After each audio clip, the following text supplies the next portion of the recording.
I have a director personality, this thing that talks. It's pretty chaotic. It likes the laws of chaos. It chooses, this director personality, chooses either a partnership with the Holy Spirit or the ego. That's what this director personality is for. And it is confused. So what's moving the hand? What's digesting the food? What's moving me from place to place? Of the body. And we all know the body is, as they say in Buddhism, a sack of filth. No. This is our nasty, racist, derisive opinion of the friend. The friend is here to carry us through this life, to bring us to God, to bring us to the Holy Spirit. Right. That's the whole purpose. Relationships that are painful, we just say, whoop, tough it up, suck it up. Relationships are hard. You got to work it out. You got to work it out. Everything is work it out, tough it out, box it out, suck it up. There's all that with the body. Now, the Course isn't saying, go soft, don't do anything. It's saying right on the front end, God Almighty, form a relationship with this thing that loves you. Right, yeah. I do agree with that. This thing that carries you, that not executes only so many that, things. but the Son of God, as you said, is the Son of God. Is the invisible friend. Once I acquiesce and I bow and I kiss the feet and I anoint the feet and I cry my bitter tears because I didn't know the great gift that was given to me. When I do that, it's revealed because the Christ is born at that moment. At that moment, the Christ is born. And at that moment, suddenly, wow, that gift that I was given is connected to you and them and them. It's an everywhere holy relationship.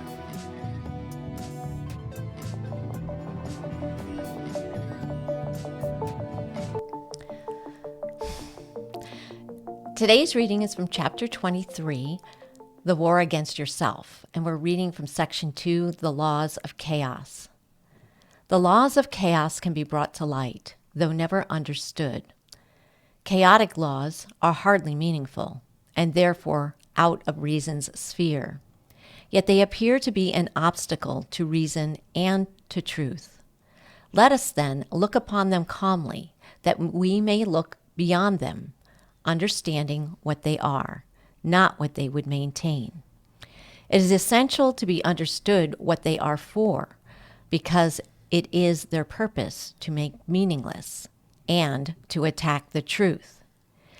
Here are the laws that rule the world you made, and yet they govern nothing and need not be broken, merely looked upon and gone beyond. This might be a direct reference to I'm under no laws but God's. Right.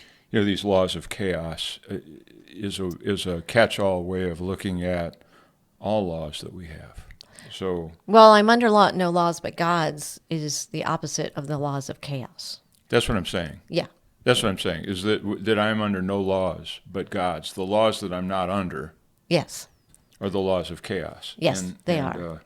And the laws of chaos is like saying the laws of this world, and if it's biblically, it would be the prince of this world is Lucifer or the devil, and it's under his laws. Well, so it's just a matter of how you want to look at it. But that is putting the ego outside of yourself. The laws of chaos can be brought to light, but not understood. Exactly. So you're not supposed to really understand the way that we're functioning here. So it requires to function in this world according to the laws of this world. The laws of this world as we know it. It requires selective blindness, or we can't function. Right, and because the laws of chaos are built off of laws that are contrary to themselves. And so that's why it can't be understood. Right. It's actually kind of a deceptive tool. Their purpose is to make meaningless. And the meaning is, all meaning is in our created reality as the Son, or sons of God. However you want to look at that. That's where meaning and purpose and all this has to do with that. And the laws keep us on a track that will never find that. Right. That's the purpose of them. Yeah, that is the purpose of them. That is the seek and do not find. So we get the first chaotic law. This is paragraph 2. The first chaotic law is that the truth is different for everyone. Like all these principles, this one maintains that each is separate and has a different set of thoughts that set him off from others. This principle evolves from the belief there is a hierarchy of illusions. Some are more valuable and therefore true. Each one establishes this for himself and makes it true by his attack on what another values. And this is justified because the values differ, and those who hold them seem to be unlike, and therefore enemies. Yeah, so just to emphasize again, the first chaotic law is that the truth is different for everyone. And how many times have you heard that? Just you need Yes. to follow your truth. That's your truth. That's your truth. Yes, absolutely. In I heard it parentheses, a lot in not my life. my truth. Right. Now, if you're looking at the world rationally, if I have, I don't know, a lawyer from New Jersey who is trying to decide whether he should buy a third home or something, and then I've got a rag picker in Calcutta, and come on, they don't have the same truth. I mean, their lives are so radically different. Right. And you can even go from the lawyer in New Jersey, the difference with Joanna and I. I mean, like the conditionalities of the life are so different. You can't discuss anything really being the same in terms of where the proverbial rubber meets the road.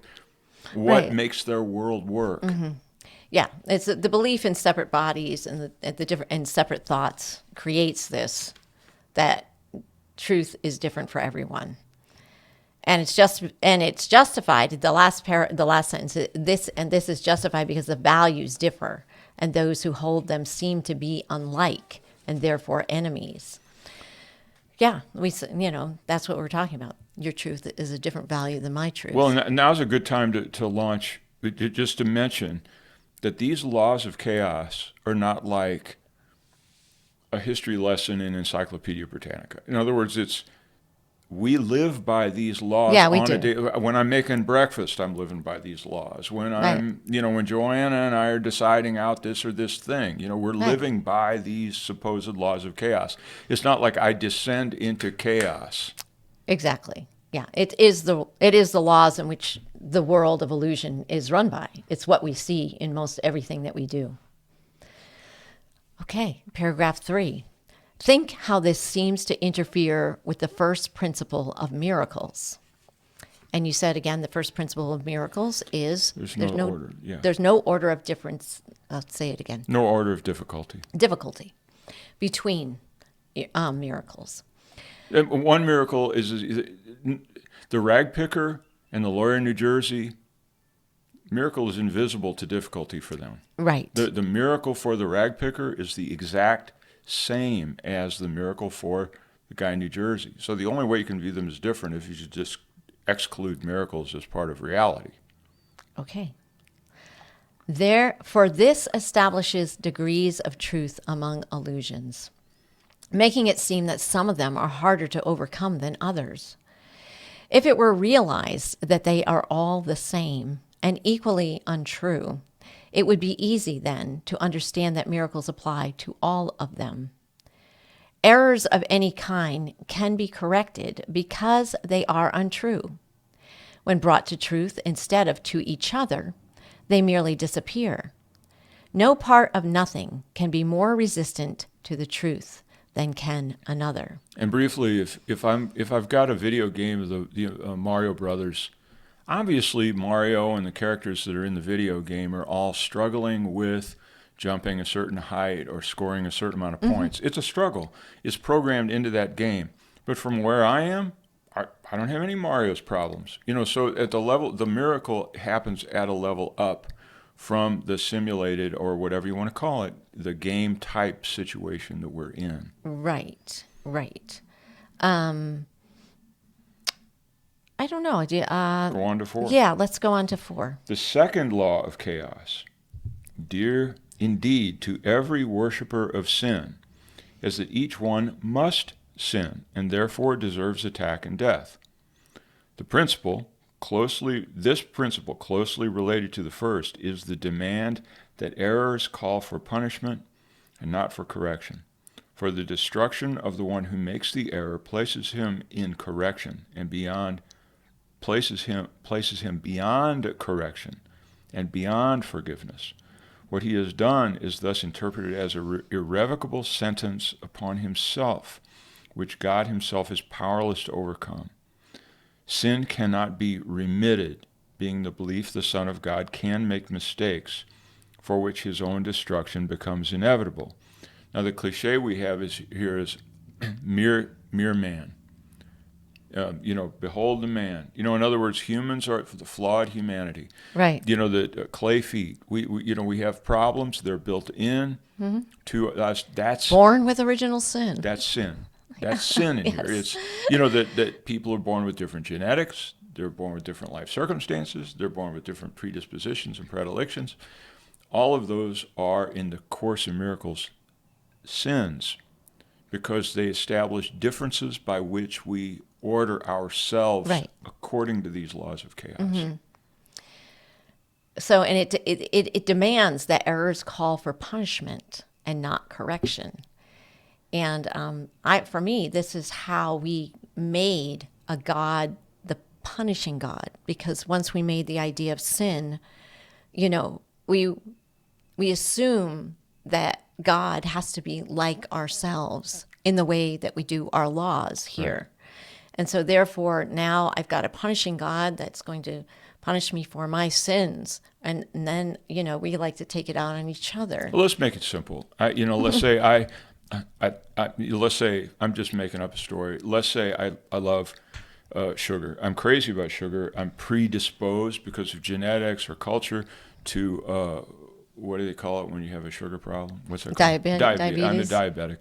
So I have this diabetes. And so my feet, I have poor circulation in my feet. I still enjoy the sugar. So I either have to quit the sugar, which is a punishment, and it's inflicted on me. People around me are snarfing down Russell Stover all day long. And I'm just kind of saying, I'm being punished. So I said, no, I'm not being punished. I'm going to go on with my life the way that it is. So I continue. Now my feet turn black, and they have to chop them off at the hospital in order to deal with the circulation problem, right? Right? We're talking about feet and the other one. No, I know. The Indian kid. So that they have to chop off the feet, and that's a punishment. Is that not a punishment? Right. There's no way to look at chopped off feet without saying that that's a punishment. Right. This is the way we live our life. It's the way we live. It's like the punishment is built in, and you will get it at some level. Mm-hmm. Everybody's going to get theirs. We will all suffer. He will get his or hers. They will all get it. So that's what it's saying, is that we are all sinners. We all have to sin, and we will all be punished and receive death for that sin. Right. Look of it more in terms of just the general opinion of what it is to be alive as a human being, in general terms. Right. You can't take on incarnation without suffering something. It's part of the deal. And the last sentence on that was, sin cannot be remitted, being the belief the Son of God can make mistakes for which his own destruction becomes inevitable.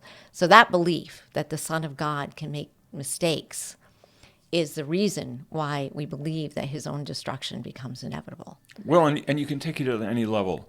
What was my mistake? Was it eating sugar? What was my mistake? Being born to the wrong folks with the wrong genetics? Oh, right. Or what was my mistake? And there's always something to blame. Or what was my mistake? Running away from God? Depending on where you look at it, it's many, many, many levels. But the point being, whatever level you manage because you're spiritual or because you're not, we're all looking at the same sin, the same problem, the same lack that we're cursed with. Mm-hmm.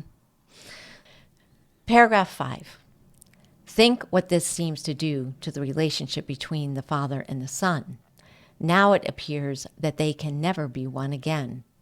For one must always be condemned, and by the other. Now are they different and enemies. And the relationship is one of opposition, just as the separate aspects of the Son meet only to conflict, but not to join. One becomes weak, the other strong by his defeat. And fear of God and of each other now appears as sensible, made real by what the Son of God has done, both to himself and to his Creator. Here's the beginning of real insanity. Yeah.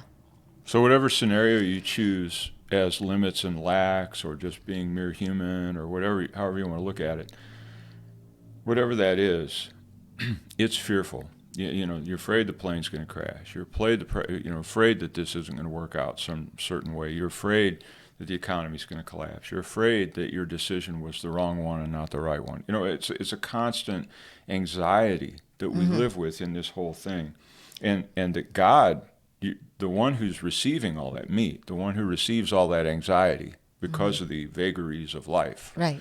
I look at it and go, who did this? Who created this world? Well, if someone in fact did, and I don't do the atheist number and say nobody created it, it's a big fat accident that's apparent from all the problems that are here.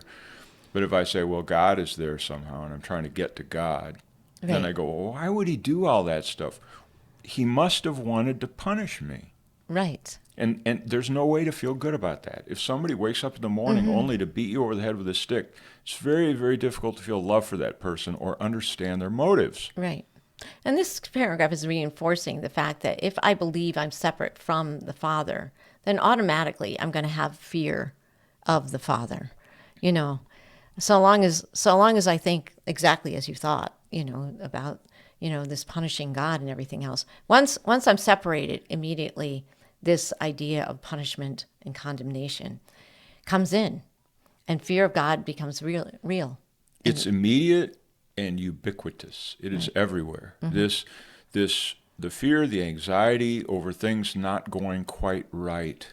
Right. Or even if, hey, things are going good now, but fingers crossed. Crossing fingers is anxiety. Yeah, it is. And that's about as good as it gets here, for the most part. Yes. Okay, paragraph 6.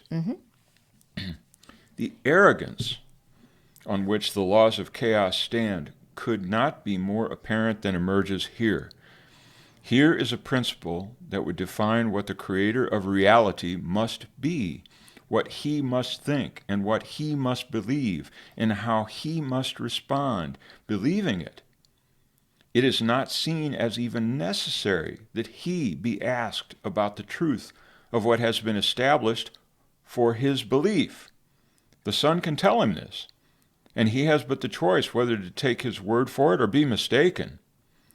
This leads directly to the third preposterous belief that seems to make chaos eternal.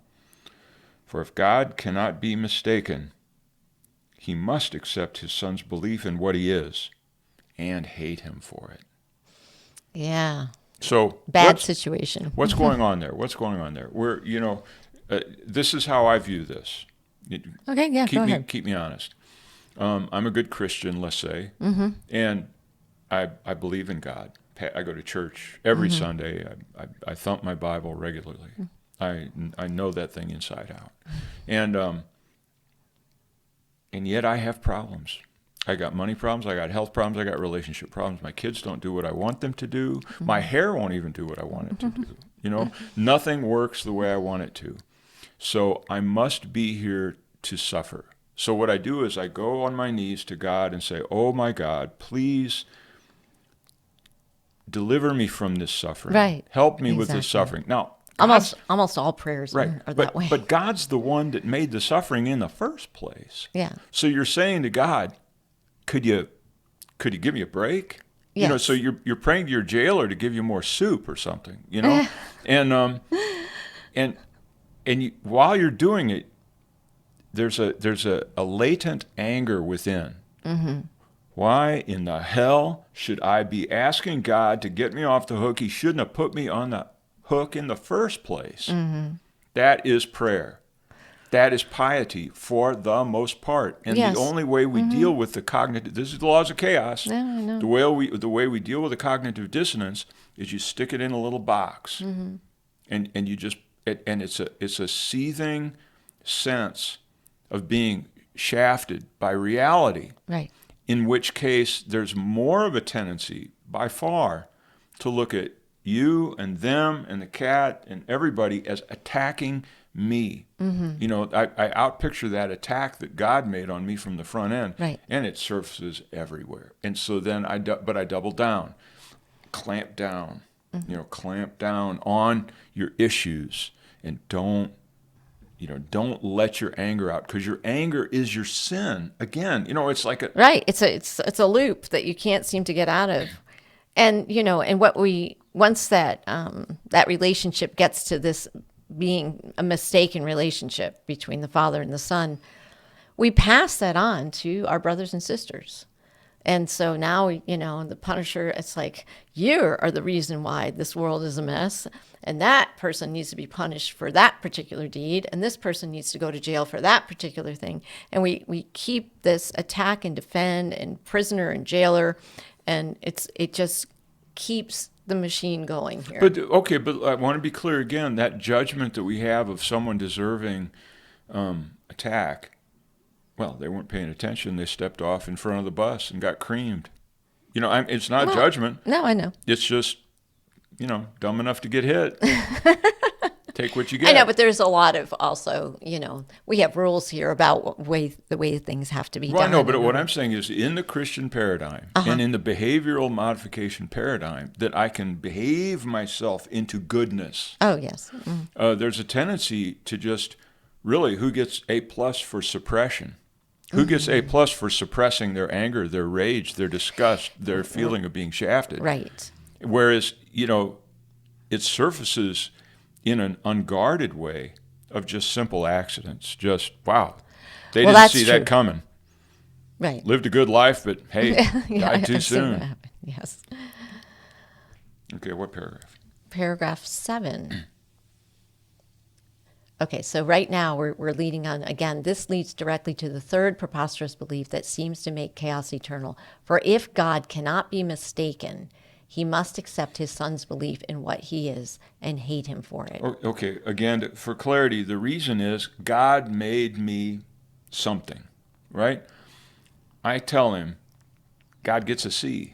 God didn't do that great. Right. God sort of, in my case, half-baked. So we're mistaken about what God is. No, the other way around. We're telling God what he did. Yes. Now, he has a choice of either listening to that and believing us. And he goes, well, because I created this, and I've got this feedback loop of like disapproval of God, all God can do is hate me, because I'm showing him that he's imperfect, that he's flawed, and he's screwed up. Right. It's laws of chaos, right? Yes, it is the laws of chaos. But that's what people do.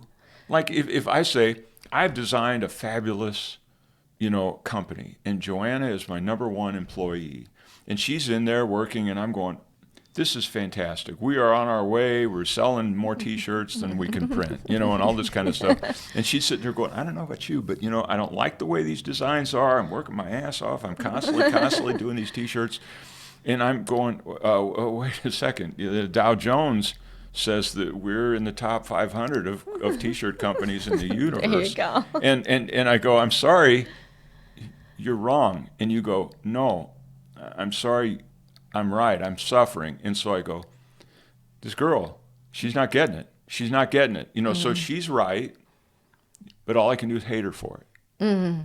Why don't you see the beauty of what we're doing here? Right. You know what I'm saying? Yeah, that's the kind of position we put God in.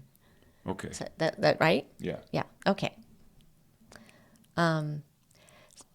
Paragraph 7. Wait, did I just do that? No, we're on 7. Okay. Paragraph 7. See how the fear of God is reinforced by this third principle. Now it becomes impossible to turn to him, to turn to God, for help in misery. For now he has become the enemy. Who caused it? To whom appeal is useless. Nor can salvation lie within the Son, whose every aspect seems to be at war with him, with the God, and justified in its attack. And now is conflict made inevitable, beyond the help of God. For now salvation must remain impossible, because the Savior has become the enemy. We covered it. God made it this way. If it's screwed up, then he must have wanted it that way. And if God Almighty wanted it to be a screwed up mess with wars and death and disease and all this kind of stuff, if he wanted it to be that way, then what am I going to do to change it? Who could I call on? The ego. Anyway, but we'll get to that later. Yeah. Now, just to recognize that sometimes in the course idiom, community, there's a tendency to say, it's an illusion. Yeah. It's not happening. Mm-hmm. That's what your problem is. All that death and war and disease, all those people dropping on the sidewalk, That's right. It's an those illusion. fears you have of falling out of the sky in an airplane, even though it just now happened to your loved one, it just, it's an illusion. It's an illusion. It's that simple. And you know what? Someday, by grace, you'll see that it's an illusion. You'll be happy. That's Christianity redux. That's just Christianity all over again in different terminology. Yeah. It's not that illusion bag. You've got to get closer to home than just saying, well, Joanna. No, I know. Sorry, Toots. You're an illusion. I was practicing the Course in Miracles with my partner at that time, and I come from Sandy Hook, Connecticut, and that's when they shot all the children and the teachers, and I have a lot of family there, and so, the guy I was with was like, don't let appearances, don't let them get to you, and I'm like, my stomach is churning. I'm like, oh my God, not only for the people who died, but everyone who's involved in the town. And there's just no way I could undo the feeling of absolute, appalling terror in my mind and stomach. So you had to see it as an illusion because your partner, you just had to hang in with the illusion. It was like, but it was tearing you up. Yeah, it was tearing me up. So tell them about us talking about it. What do you mean? Oh yeah. Oh, you mean how you brought up? Yeah, well, okay, put it this way. She hadn't seen her family in a long time. Yeah. We were in Bend, Oregon. I said, here's a plane ticket. You better go see your family. It's not a good idea to be that distant from your family for whatever reason, even if they are illusions. Right. And so go see your family. So you go to see the family, but I gave you one caveat. See if you can find anyone who saw someone who actually Your died. family is everywhere in Sandy Hook. They've been there for 40, 50 years. Yes. Find one person that knew one kid that got killed. Come back to me with some olive branch that there's something real going on. And what was your experience of that when I asked you to do that? Well, there was no one who actually saw any dead bodies. I know, but what was your reaction when I asked you that caveat? I was like, well, first of all, I didn't know if I could even ask, anything about it because you told me you felt sick. I did. Yeah, because there's just no way that I could even think of that, first of all, in my own mind. And then you're not allowed to think that, hey, maybe something didn't happen the way we thought. But anyway, so I had at the risk of getting sued for $1 billion. Yeah, my brother's mother-in-law was supposedly hidden in a closet. She was the nurse there and stuff. And she's a nurse at the school. She saw some feet traveling through and heard some stuff. But I don't know what she saw. But she's not an eyewitness of anything. My point of all this is, yes, your partner says it's an illusion, don't pay attention. Yeah. I'm saying you've got this great possibility of giving me boots on the ground testimony of what really, really went on in that horrible situation. Yeah. And she goes, without even going, she's thinking to herself, I think it's going to be empty. That's what you're thinking intuitively. You're saying, I don't think I'm going to be able to do it, but why? These are the the trauma to the town was so great emotionally. It was all over everything, and there was just no way to even discuss it. I couldn't even bring it up. I couldn't bring it up. Okay, but just to say it in terms of, and I wasn't there. What an illusion is or not. Yeah. Maybe I'm allowed to say this, and maybe not. To my knowledge, no one anywhere saw anything. Okay, I'm not saying that nothing happened. I'm just saying that this is, in a lot of ways, the way our laws of chaos function. These are all symbols and illustrations. I don't care about that. I really don't care. Right.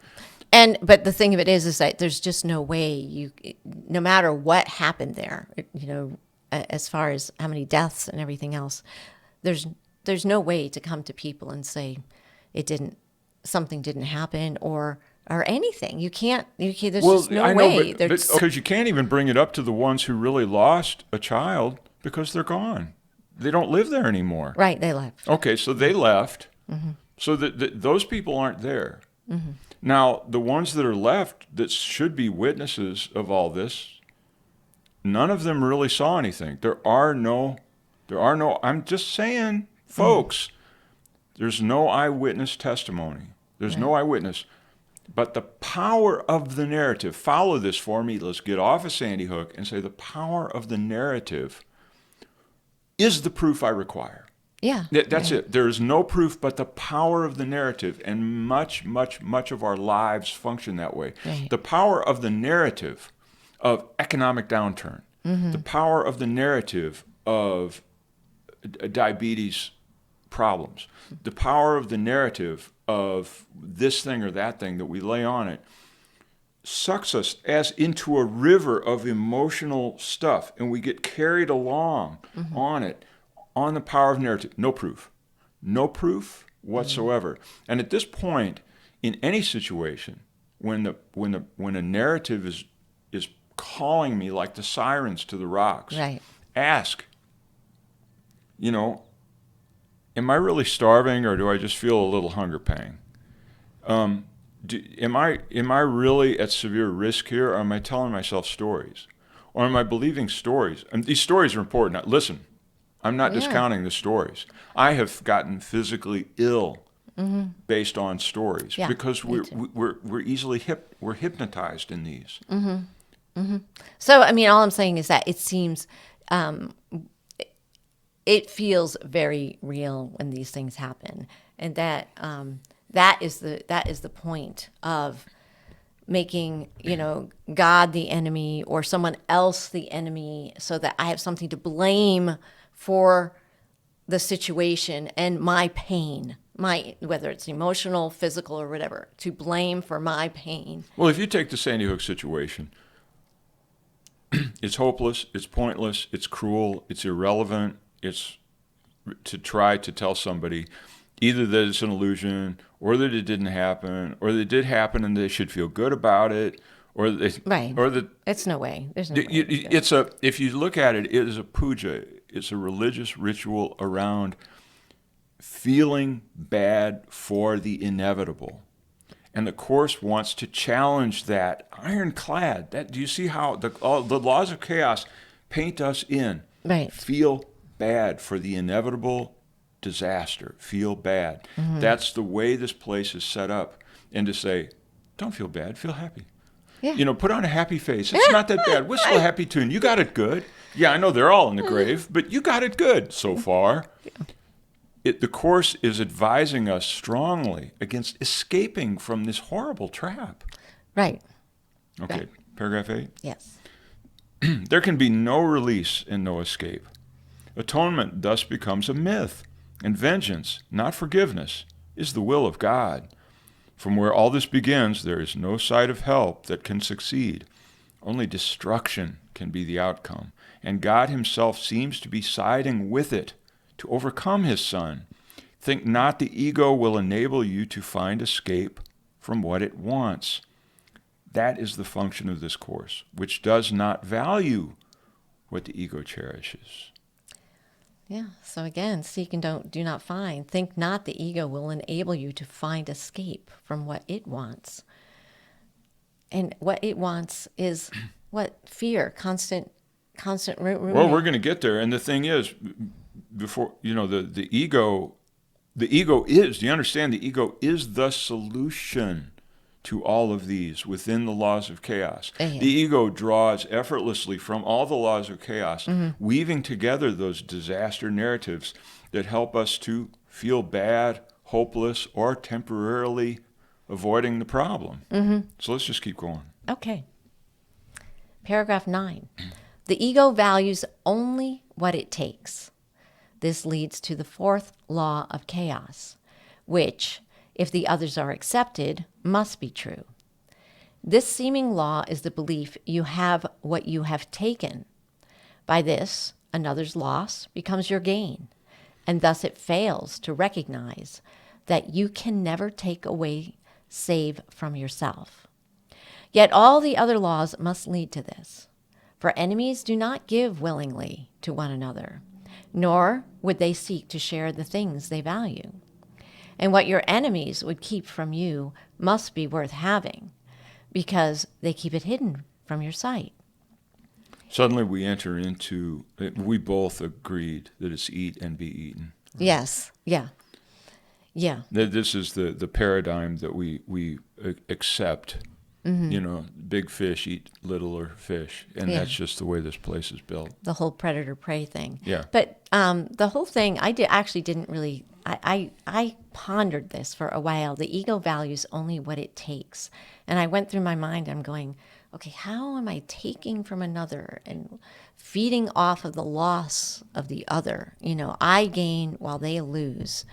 And you mentioned that in every transaction that there is a gain and a loss, really, basically. That's the way the world works. So why don't you expand on that a little bit? Yeah, we are transactional. And we're, call it economic man or whatever you want to call it, but we are transactional. If I get something, I better pay for it or it must be valueless. In other words, that's the way it's set up. Right. If I don't have to pay for something, it must not have any value or it wouldn't be given to me. I'll give you an example that I thought of as soon as you said that. And Phil Lout, who I think is great, wrote a book called Money is My Friend, has a story where he said, I wanted to check out these laws of money, let's say in transactional. He said, I was at a Boston Celtics basketball game, and there's guys there that had paid $50 a ticket for each seat. And they were having a great time. It was a great game. They were enjoying it. They were eating their popcorn or whatever and just really, really enjoying themselves. He said standing right next to them were two ushers with the same game. And he said they weren't watching the game, and all they were doing is complaining about what management was doing to them. And he's saying, I thought it was interesting that the ushers are complaining about the game. Other guys paid $50 to be there. Right. They're having a great time. The ushers are actually getting paid to be there. Yeah. And they're suffering. Yeah, isn't that amazing? Yeah. Talk about different perspectives on things, perceptions. Well, he said, so he's got this kind of like a funny thing. He said, so you're not supposed to take money from your friends. And you're not supposed to take money from strangers. And so that what's left is you should only take money from known enemies. That's a good one. But there's some truth to it. Yeah, there is. It's like if your boss pays you, he's always on trial. Yeah, well, that's true. Yeah. That's a religion in itself, sort of hating the boss, hating the business. Why? Because, he's, I'm taking the money, but he's getting something of value. That's right. Right. Yeah. And so, and that is the whole thing. For enemies do not give willingly to one another, nor would they seek to share the things that they value. So that, the whole give and take of what is valuable and not of value between the transaction. There's winners and losers almost all the time. And I don't consider it. I go to the grocery store, I purchase things and everything, and I take and I gave, in exchange. Well, in male-female relationships, it's easier. Yeah, right. Grocery store, everything transactional. But even, and this is a painful part, even in relationships, I'm just giving a little, what I've concluded is male psychology.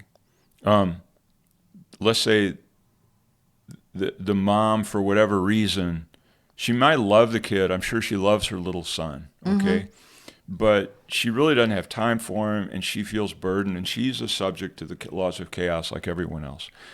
So the son inevitably feels like he's been ripped off or doesn't get his mom's attention or doesn't feel loved, or he's overloved and he's got a helicopter mom. One way or another, mom didn't do right. Moms are the target of all our problems. Right.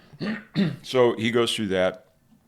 And when he's older, he says he meets women, and if that woman is not mean to him, in other words, then he can't execute the Freudian or the Oedipal, injunction, which is he wants. In other words, it has to be familiar. He has to get with. He has to. That happens on He's both sides. tooled up to get together with his mother. No matter what he thinks about what's going on, that is what's going on. No matter how unfamiliar or how unlikely it seems that woman over there, that very, very thin, frail thing is the same as that overbearing, humongous person over there.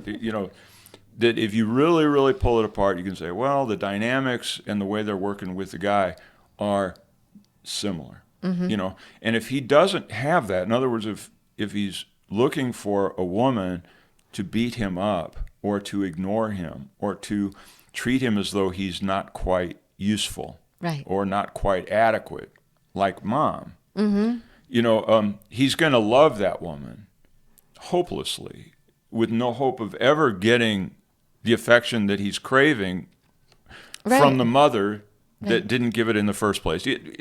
Again, Sandy Hook, moms and sons, I'm not trying to solve anything. I'm just saying laws of chaos are in effect in all of these areas. Yes.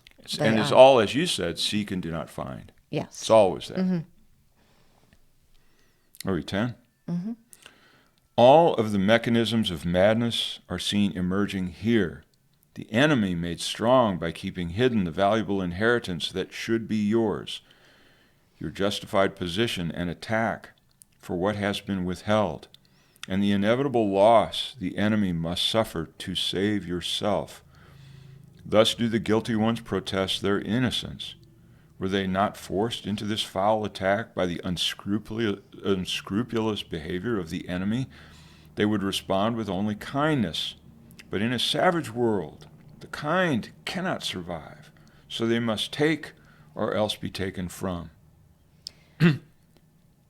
God hid it, therefore you must find it. There was something in this. All of the mechanisms of madness are seen emerging here. The enemy made strong by keeping hidden the valuable inheritance that should be yours. And in this instance, what do we think that valuable inheritance is that should be mine? Your justified position and attack for what has been withheld. At this point, you don't need to know. Okay. At this point, you don't need to know. You just know that there's a sense that somebody's got something.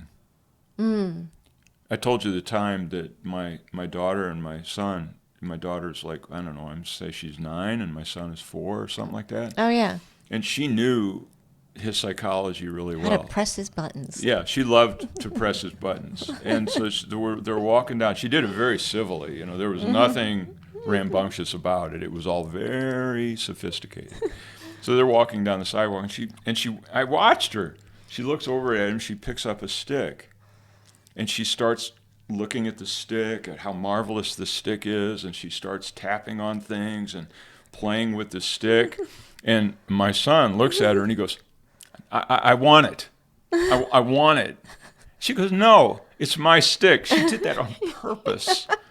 They end up in this huge fight over this stupid stick that because he saw her valuing the stick. Yes. So, in other words, did she eventually give it to him and then he didn't know what he got? She gave it to him, but once he got it, of course, it's a stupid stick, man. He just takes it and he looks at it and, it wasn't nearly as magical for him. Right. Yeah. So, I mean, it's cute, but again, we only value what we're told to value. Right. Right. Yeah, and if it's held out as this great, that's a great salesman. If it's held out to you, like when you're the De Beers diamond cartel. The problem with did you know that the trouble with diamonds are there's too many of them. There's so many diamonds that they're sort of worthless. Oh, really? Yeah, that's the problem with them. There's just too many. Huh. And so the guy, South Africa, what's his name? I don't know. Anyway, whoever started the De Beers diamond cartel. They invented a diamond shortage. He bought up all the diamonds. He dominated all the rights to all the diamonds everywhere and sat on them. Oh. And then started to do the diamonds are a girl's best friend and the precious diamond and created value. I have to have it. Yeah, created value. It's the stick. It is the stick. It's just a hard rock. Yeah. Anyway, wow, we're in trouble. We're easily deceived. Okay, 11. Yeah. 11. And now there is a vague, unanswered question, not yet explained. What is this precious thing, this priceless pearl, this hidden secret treasure to be wrested in righteous wrath from this most treacherous and cunning enemy? It must be what you want, but never found. And now you, quote, understand the reason why you found it not. For it was taken from you by this enemy and hidden where you would not think to look. He hid it in his body, making it the cover for his guilt and the hiding place for what belongs to you. Now must his body be destroyed and sacrificed, that you may have that which belongs to you. His treachery demands his death, that you may live, and you attack only in self-defense. Now, I had to say this. I haven't seen, because I can't take it, right, Saw. The Saw series. And movies. Yeah. I can't handle any movies like that at all. But I did, dip into clips enough to try to grasp what's going on. I read some reviews and stuff. And the whole idea of hiding the cherished object in another person's body, preferably a good friend, and if you don't get that object, like, let's say, a key, to this, because this is going to happen if you don't get the key, and you have to somehow figure out a way to get into that person and cut them open and get the key that's been hidden in their intestines or whatever. God, that's gross. I never knew that. Yeah, it's like there's some of that kind of stuff going on with it, which is a graphic illustration of how we kind of look at this. That you got something, you're withholding it, and I'm going to get it. I'm going for it. I'm going to get that back. And but I'm trying to think of instances where I've felt that way. I guess can you give an example where you think that someone has like this treasure that you need to have? I mean, that you think is inside of them, a way that they're being or something.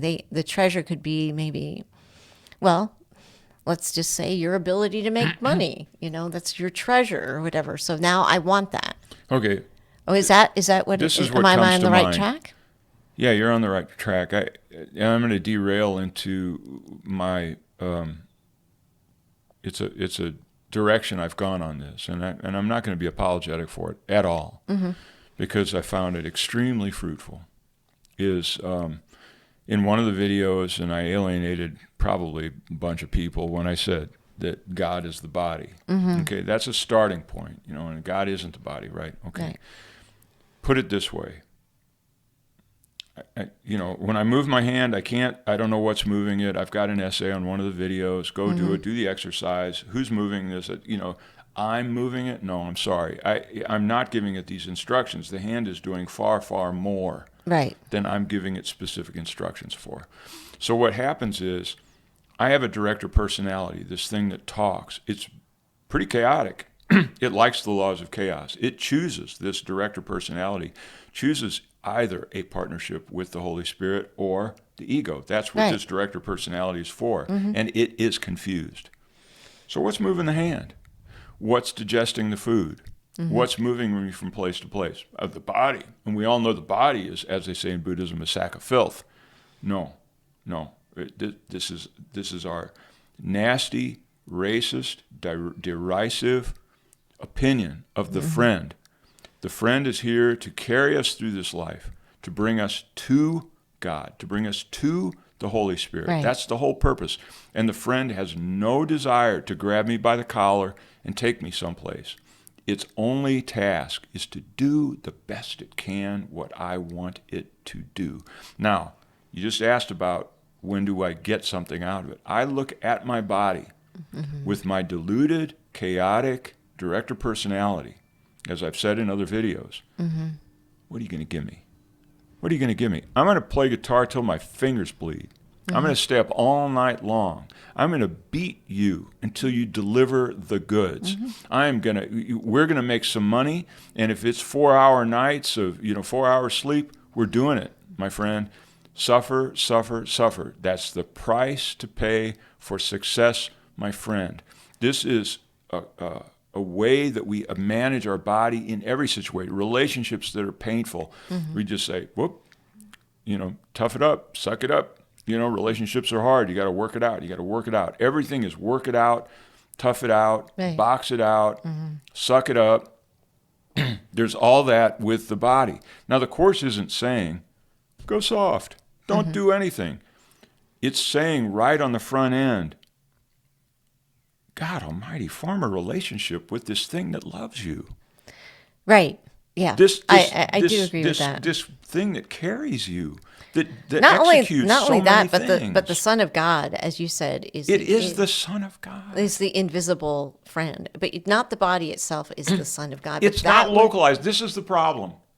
I immediately say it's mine. Like I own the Son of God. No. Once I acquiesce and I bow and I kiss the feet and I anoint the feet and I cry my bitter tears because I didn't know the great gift that was given to me. When I do that, it's revealed because the Christ is born at that moment. At that moment, the Christ is born. And at that moment, suddenly, wow, that gift that I was given is connected to you and them and them. It's an everywhere holy relationship. When I contact that thing. So the question was, is there ever a time when I want to squeeze something? I do that to myself all the time. Constantly. Yeah. Okay. And that's the easiest, most direct way I can address it. Now, the other ways to do it is that, Skidmorings and Merrill, they've got a great firm, and I'm going to go work for them as an architect, and I'm going to steal, a reputation from them. I'm going to get their secrets, and maybe I will use their secrets even against them to compete in the Chicago market. We have those kinds of attitudes, but most of us don't think we're that nasty. Right. But we do it to ourselves. Okay. Good point. Okay, I'm going to go with that. Justified suffering. And in that, I just want to see, now must his body be destroyed and sacrificed. And so what exactly, because it contains the hidden treasure.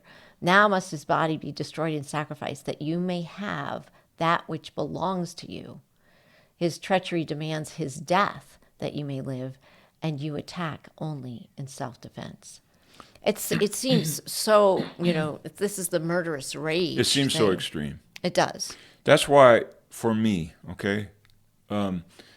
this practice that I've taken on of recognizing the friend, the companion, the teacher, the guide, we can derail and call it Jesus or Christ, or we can call it, but I like to keep it very, very local, and it's here. It's the one that I haven't recognized all my life. That's what I like to keep it. The unidentified friend. I'm just going to leave it there. I'm not going to call it the Christ. I'm not going to call it Jesus. I'm not going to call it anything. But you're not referring to the body physical necessarily. It's that which moves the hand. The body physical is the gift of this entity that says, you need a body? We'll get you a body. You need suffering? We'll get you suffering. It'll give me whatever I require to make this journey back to the Father, which is the only place to be. It does nothing. Well, I consider that the Son of God himself, Well, and that's why, if you look at it now, I don't like to call it the Son of God, because then we derail into spiritualization. I don't want to spiritualize it. Okay. Because many, many times... So it is that unseen friend. It is that thing that is nearer than my own breath, than my own heartbeat, that is with me all the time. It knows better than you how many breaths you really require. Right. That is moving the object through the space and everything else. It is the thing that allows me to pretend that I am not what I am. And yet, it's also there whispering to me to find it in a way. You know what? It's not. This is the poignant aspect of this. It's not there to tell me anything that's contrary, because we're talking the war against yourself. Okay. The war is, one way. And that's why it said in the front end, there are no one-way wars. In other words, I'm the one that's at war. This chaotic, false self that has sided with the ego and using the laws of chaos to work in this world. I look at the body as the enemy that won't let me jump higher than I want to jump, that won't let me stay awake longer than I want to stay awake, that won't let me. Okay. Mm-hmm. And the thing is, what does the body do? This is the part, I can only say it, right? I can't get it across. I can only say it. This entity loves me. Everybody's got one, okay? I'm not unique, okay?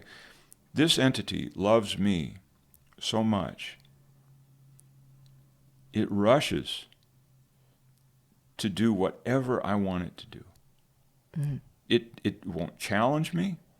If it says we're going, if I give as director personality, say we're going to stay up 2 hours a night, it says we'll do it in parentheses and pay the price because we are in this limited sphere.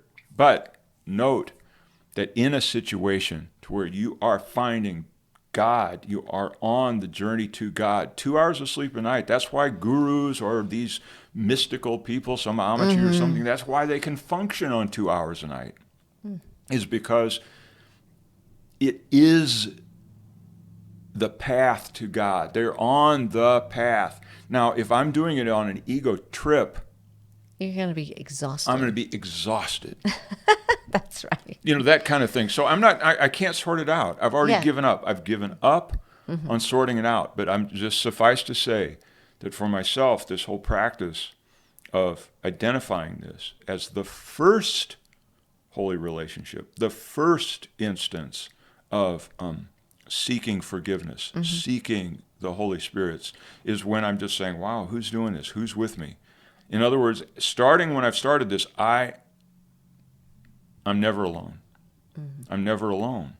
And that this thing that is my partner isn't an isolated thing. It is the mycelium we talked about so long ago. Yes. It is the mycelium. It is connected to all the other shapes and forms. Right. So that the only success in this world is not to make war on the body and the body-mind to get what I want, to squeeze it for what it can deliver. The only success I can have is to realize the director personality is nuts. And that's true. To go to this mycelium for its communicative abilities across the whole sonship, where all success is. That's how things get arranged, and the Holy Spirit rushes in, and the Christ is born. And that is the willingness. That is the willingness to try and hear that voice, trying to understand it. Okay, paragraph 12. But what is it you want that needs his death? Can you be sure your murderous attack is justified unless you know what it is for? And here, a final principle of chaos comes to the rescue. It holds there is a substitute for love. This is the magic that will cure all your pain, the missing factor in your madness that makes it sane. This is the reason why you must attack. Here is what makes your vengeance justified. Behold, unveiled, the ego's secret gift. Torn from your brother's body, hidden there in malice and in hatred for the one to whom the gift belongs. He would deprive you of the secret ingredient that would give meaning to your life. The substitute for love, born of your enmity to your brother, must be salvation. It has no substitute, and there is only one. And all your relationships have but the purpose of seizing it and making it your own.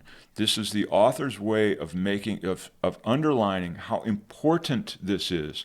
We are in search of the silver bullet, the magic bullet that will make the laws of chaos fall into order, so that they work to bring us to happiness, of course, according to the ego. Right. So now this attack, I just want to clarify for myself in this madness. The ego, behold, unveiled the ego's secret gift, torn from your brother's body, hidden there in malice and in hatred for the one to whom the gift belongs. This thing that I want from another, that is going to be my salvation, cannot be love. It cannot be a loving gesture. Instead, So it's a substitute for love. yeah, it's a substitute for love. And so to me, this is the way all wars are. They come together and nobody really wins, because there's supposed winners and losers, but there's always destruction in the process. And these kinds of wars between myself and myself, as you had mentioned, or myself and another, I am saved when the enemy of the other is destroyed. What is, and why have I now made this one the enemy? Is it because he wants to take from me? Is that where that impetus is, or what do you think? I apologize for going here. I wrote a note on my Xerox here. Confusing reversals. This whole section from the middle of paragraph 12 all the way to the end of paragraph 15, 12 through 15 in this section. Confusing reversals. Who's the enemy? Is it me? Is the enemy God? Is it everybody else? Right. Who takes what from whom? Right. It's difficult to understand. It's not clear. So given that, and you ask the question, it for me becomes not kind of clear, but crystal clear, that if I dial it back to the fact that I have something here, it says here, this is the magic. I'm looking for something that will make. Now, I'm telling you, I have a director personality that believes that it's going to order the world in a certain way so that we get happy. Mm-hmm. Okay? All right. And we're working with E.G.O on this one. Right. We're working with E.G.O. Okay. And there's going to be a magic bullet. And the E.G.O is going to tell us about this. There is a magic bullet. And it says the substitute for love, born of your, this has to be salvation. It has no substitute. So why is it in the brother's body? It's what happens is I look into this because I've identified with this, this chaotic self. And this is where people say, no, God is not the body. Yes, that's correct. That's absolutely correct. God is not the body. But there's a process we're in here, and it involves bodies. And it involves communication between bodies. I mean, I'm talking about the mind of God now. You know, that this involves the bodies and the flux and the ebb and the flow of who are you and who am I and what's my understanding, what's your understanding. There's an ebb and flow, and we easily call that the illusion. Right? Mm-hmm.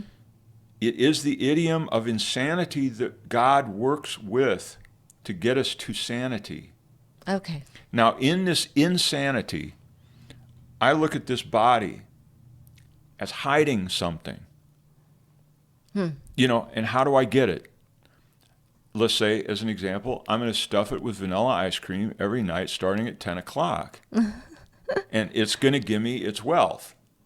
I'm going to feel good. You know, it wants me to sell a whole bunch of houses, real estate-wise, let's say. Well, it's going to make me make cold calls to accept rejections, to, you know, drive it. I look to the body as the wish-fulfilling cow. But what is it in the body? There's something in there that I need. It's not just simply to drive it. Do you understand? In all of those.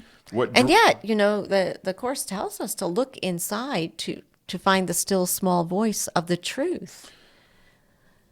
And yet, well, there's these funny parallels, aren't there? Yeah, because, I mean, but this one is, you're assuming that there's something in my brother that I need to have in order. And it happens. I recognize that from, you know, all the past male, female, you know, my relationships with men and stuff like that. That, you know, I was definitely looking for something that fulfills the other half of what feels like it's missing in me. You know, if I'm more laid back and I'm more, you know, the one that works with the director personality, you know, that more of a helper type, then I'm looking for someone who's going to make better decisions and stuff like that. And I'm thinking, well, I'll defer that to the other, and that will I'll become whole by the part that seems to be missing from myself. Right. So that's my best description of thinking. That's a good one. And the thing is, thinking that you have something that I need for my wholeness, which is relationship. Which would be, yes, which is relationship, and it would be my salvation, because my salvation is in seeking. It could be security. My wholeness, but I'm looking for it in the other, that they're going to make me whole. They're going to give me the thing that makes me feel more, better about myself. Well, and you check yourself out and you say, well, what kind of coin do I have, and what can I offer? Right. Whether it's and then there's like, well, I'll give you this, and you'll give me that, and we have this thing going on. You know what I mean? And that's what makes it work. But that is the seeking for wholeness where it cannot be found, because then the other part of teachings in the Course is like, be still, and be still an instant and go home, which then you find the still small voice. And you recognize there's something else there that is a loving presence, the one who you're trying to make friends with, the loving presence that gave you the option to take on a body, to experience that which you're not. Well, in the case of the relationship thing that you're saying, where I go to another person and I say, what do you have that's going to, that will augment me? What do you have that will augment me? I'm going to go for that thing, right. Whatever it is, whether it's a sexual thing, a social thing, a financial thing, whatever it is. And I'm going to get that, and I'm going to trade what I've got, whatever that is, whether it's security or consistency or what honeydew activities or right. whatever it is. So I sign up and do that, and we establish that. Each one hates the other. If they go deep within themselves, right. It's disdain, and it's a level of hatred or disdain for the other because I had to buy love. I don't want to buy right. love. I agree with that. Yeah. I don't want to buy love, and because I had to buy love, we decide that the best we can do is disdain. We can't really have love. All we can have is détente. Mm-hmm. Yeah. And it's going to get into what détente is later. I don't want to spoiler alert on this thing. All right. Well, that to me explains some things. That was helpful.